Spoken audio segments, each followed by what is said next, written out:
If I had £1 for every new regulation that has been proposed in the wake of the financial crisis, I would be a very rich man indeed. They're coming out at the rate of about a telephone directory's worth every week. But will it do any good? Dr. Chizu Nakajima, the director of the Centre for Financial Regulation and Crime here at Cass Business School, says not at all. I asked her why.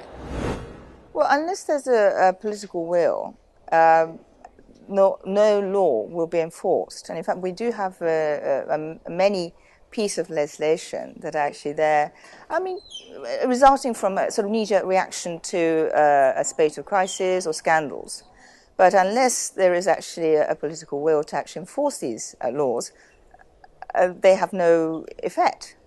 And so therefore, as an alternative... Yes, so what's the alternative? Is really to try and find another way of actually getting countries to sign up to something in a more voluntary or willing manner. And the answer to that is actually to have, say, a set of recommendations, what we generally now call soft law, that countries can sign up to. And a good example of that is, in fact, in the area of anti-money laundering, where the G7 countries set up a group called the Financial Action Task Force, which is now administered by OECD. And that set 40 recommendations in regard to anti-money laundering, and also 9 recommendations in regard to counter-terrorist financing, in other words, fighting organised crime and terrorism.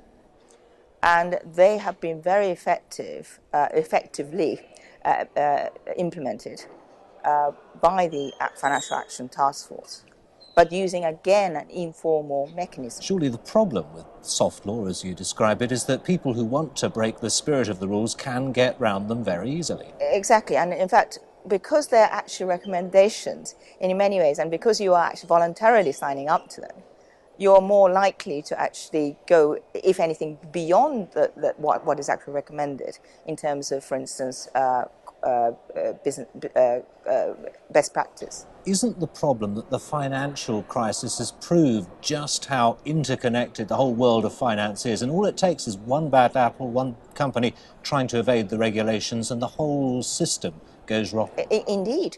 Hence this mutual evaluation, to make sure that you can actually create a level playing field by making sure that everybody implements these recommendations and stick by them. So your message to President Obama and to other world leaders is to think very carefully before you legislate, otherwise you could cause more problems than you solve. Well, unless there's a need for such services, I suppose these services would not be provided. I mean, that's always been the problem. Nevertheless, when you actually look at what's sort of generally known as tax havens, they are actually very much conscious of their reputation. And indeed, if they were seen to have any kind of,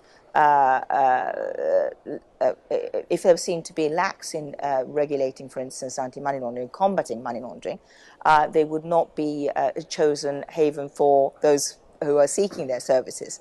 So in fact, if anything, their procedures are, if anything, tighter than some other jurisdictions. Dr. Chizu Nakajima, thank you very much indeed.